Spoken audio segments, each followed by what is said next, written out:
Nobody expected this to happen, and yet there she was on her knees, sobbing on one of the most famous tennis courts on the planet, because a 21-year-old from the Philippines had just done something that will follow her for the rest of her career. She had knocked out the defending Wimbledon champion, and she had done it in a match so brutal, so tense, so back and forth, that even hardened tennis fans were left needing a minute to process what they had just watched. This is the story of how Eala walked onto center court as an underdog and walked off as a name the entire sport will now have to reckon with. And to understand why this moment hit so hard, you have to understand who she was up against, because this wasn't just any former champion standing on the other side of the net. This was a three-time major winner, a former world number one, someone who had lifted the Wimbledon trophy the year before and arrived expecting to defend it. On paper, this was supposed to be a routine step forward for the champion and a tough learning experience for the challenger, but tennis has a habit of throwing out the script, and Eala had already proven once before that she wasn't afraid of this particular opponent, because months earlier in Miami she had beaten her.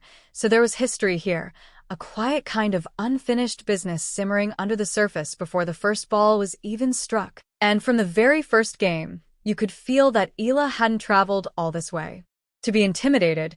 She came out swinging, taking the ball early, dictating point after point, refusing to let the occasion swallow her whole. But champions don't fold that easily, and slowly the more experienced player began finding her footing, clawing back into contention game by game until the set was locked in a stalemate that could only be settled one way, a tiebreak. And if you want to talk about tennis theater, this tiebreak deserves its own spotlight, because what unfolded inside those next several minutes was pure chaos wrapped in brilliance. Eala shot out to an early lead, racing ahead by 3 points, looking every bit like she was about to close out the set in style, and for a moment it seemed like the match might simply be over before it had really begun. But then the champion instinct kicked in, for points in a row swung the other direction. And suddenly the challenger, who had been dominating, now found herself staring down a set point against her. This is usually where these stories end. This is the moment where the more experienced player closes the door, and the young hopeful walks away with a respectable defeat and a lesson learned. Except that isn't what happened. Eala saved that set point, then saved another break chance, and dug into a version of herself that even she might not have known was there. The rallies got longer, the errors got fewer, and both players were trading haymakers like two boxers refusing to go down. It took 3 separate match point chances and nearly 20 total points before Eala finally sealed it. A forehand that cracked across the court with enough conviction to send the entire stadium into a roar loud enough to reach across oceans back to her home country. And here's the thing about winning a tiebreak like that. It doesn't just end a set. It changes the entire emotional weather of a match, because immediately after that opening set slipped away, something shifted in the champion's game. The composure that had defined her all-tournament seemed to evaporate, and Eala, riding the wave of adrenaline from that battle, pounced without hesitation. She broke serve in the opening game of the second set, held her own comfortably, then broke again, building a cushion that kept growing until it looked almost unstoppable. There was a brief flicker of a comeback, a couple of games clawed back, but it was far too little far too late.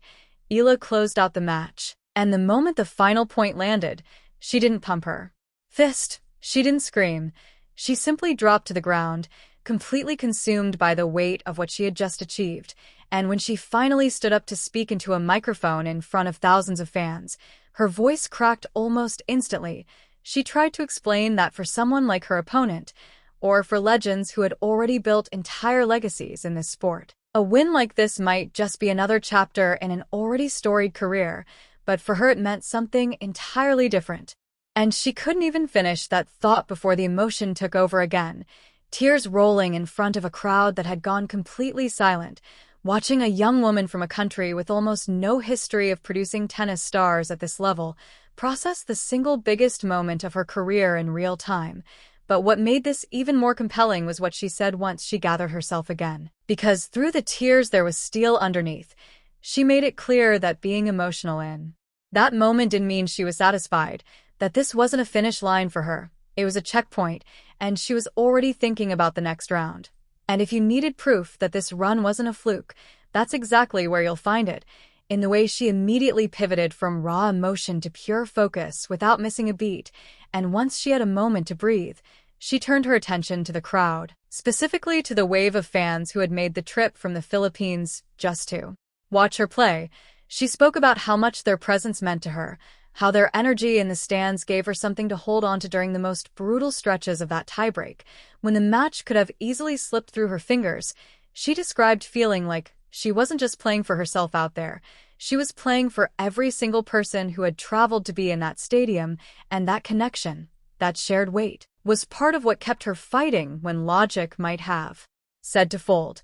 When asked how she managed to stay composed during the toughest moments of the match, her answer was refreshingly simple.